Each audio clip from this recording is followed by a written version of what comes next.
অনেক দিন পর আবারও চলে এলাম নতুন একটা রেসিপি নিয়ে।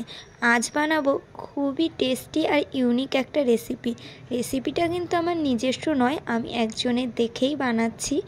আর আমার এতটা ভালো লেগেছিল তার রান্নাটা, তাই ভাবলাম কেননা আমিও ট্রাই করি। সবার প্রথমে কিছু শুকনো লঙ্কা, তেজপাতা, মৌরি, মেথি, কালো জিরে আর অল্প সর্ষে শুকনো খোলায় ভেজে গুঁড়ো করে নেব। বুঝতেই পারছো এটা আচারের মশলা। আর আজ বানাবো চিংড়ি মাছের আচার। তোমরা কখনো শুনেছো এমন রেসিপি? তো সবার আগে মশলাগুলোকে ভেজে নিয়ে গুঁড়ো করে এবার চিংড়ি মাছটা শুকনো খোলায় নেড়ে চেড়ে জলটা টানিয়ে নিতে হবে, কারণ আচার বলে কথা, জল থাকলে তো হবে না।